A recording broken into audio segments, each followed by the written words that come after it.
আর বেশি কিছু বলার নেই। আমার নামে যে মামলা হয়েছে সেটা তো তুমি জানো। জানি।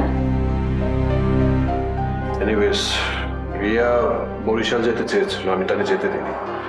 আমি তাকে আমার পরিচিত একজনের বাসায় রেখেছি। এসব মুখে কেন বলতে এসো? মোর হইনে লাভটা কি? আমি আসলে চাচ্ছি তুমি রিয়াকে আবার বাসায় নিয়ে আসো। কে আমি বলবো কে? মোর কি ঠেহা পড়ছে? আর মুই কি ওকে চলে যাইতে বলছি? ও তো নিজেই তেজ দেখে চলে গেছে। দেখো, আসলে ওর ইগোতে লেগেছে। তুমি ওকে চাকরি ছেড়ে দেওয়ার কথা বলেছো। ও মোর খোদা, মোর যদি সকলের কথা ভাইবে হুইনে অফিস চালান লাগে তাহলে মোর থাকার দরকারটা কি? আরে বাবা, তুমি সবার কথা শুনে অফিস চালাবে কেন? দেখো, তুমি সবার কথা শুনবে, তারপর তোমার যেটা ভালো লাগে তুমি সেই ডিসিশন নেবে। তুমি তো আগেও দেখেছো তোমার লাস্ট সিদ্ধান্তটা ভুল হয়েছে। তুমি একটা ভুল মানুষকে অফিসে ঢুকিয়েছো, যে কিনা আগের অফিস থেকে টাকা চুরি করে ভেগেছে। কি বলতে আছো? ইয়েস, জয়েন করার 2 দিনের মাথায় আমি তার সম্পর্কে সব জানতে পেরেছি, কিন্তু আমি তোমাকে বলিনি। রাগ করে। আমার এটাও মনে হচ্ছিল আমি বললে তুমি আমার কথা বিশ্বাস করবে না, ভাববে আমি ঈর্ষান্বিত হয়ে তার বিরুদ্ধে বলছি। কারণ তোমার একটা ডিসিশনে ও এই কোম্পানিতে ঢুকেছে, রাইট? আমি তো মানা করেছি। এনিওয়েজ, ওর আগের কোম্পানি তার বিরুদ্ধে একটা প্রতিবেদন দিয়েছে, ধরিয়ে দিই। ওইটা পেপার কাটিংও আমার কাছে আছে। তুমি এত কিছু জানি না, মুখে বলো নাই। ও যে বললাম, রাগ করে। এনিওয়ে, আমি এটা নিয়ে কথা বলতে চাই না। তুমি আজমকে মামলা তুলে নেওয়ার ব্যাপারে কিছু বলেছো? আগে রিয়ার কথা শেষ করো, এরপরে বলতে আসি। তুমি ওকে ফোন করে আসতে বলো। তুমি বললে ও চলে আসবে।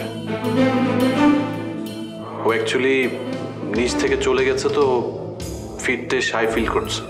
শায় না, ইগো। ইগোর কারণে চলে গেছে, কিন্তু শায়ের কারণে ফিরতে পারছে না। দেখো, আমি তোমার ভালোর জন্য বলছি, এই মুহূর্তে তোমার ওকে দরকার। আজও আমার নামে মামলা করেছে না, ও কিন্তু সহজে ছেড়ে দিবে না, তারপর তোমার নামে মামলা করবে। আর এই মুহূর্তে তোমার সবচেয়ে কাছের মানুষ হচ্ছে সে। যখন মামলা করবে তখন 2 জন কিন্তু দৌড়াতে থাকবো মামলা নিয়ে। অফিস দেখভাল করার জন্য কেউ থাকবে না। সো তুমি তো মামলা করতে আছো কে? আর তুমি কি জানো মোর নামে মামলা হইবে? কিছু শুনছো? না, আমি জানি না, আমি জাস্ট গেস করছি। ঠিক আছে, তুমি ফোন করো। মানে না, তুমি জাস্ট ফোন করবা বললে হবে না, এখনই ফোন করো প্লিজ। ঠিক আছে, করতে আছে।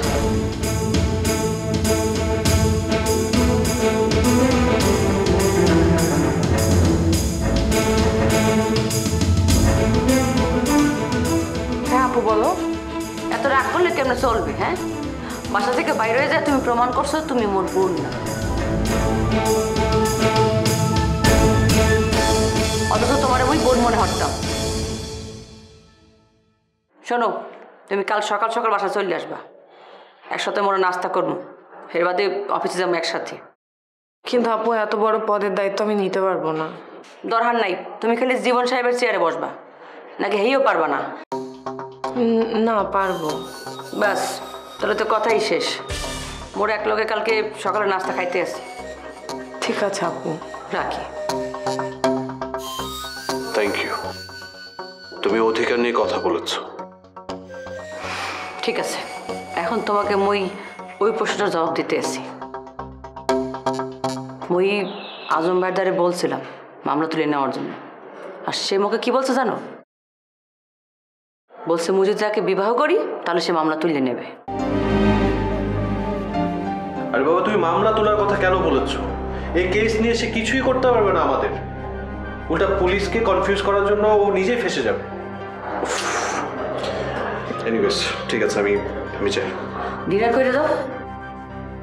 না, অ্যাকচুয়ালি রিয়াকে আমি বাসা ঠিক করে দিয়েছি, কিন্তু খাওয়াটা নিজের একটু ব্যবস্থা করতে হবে।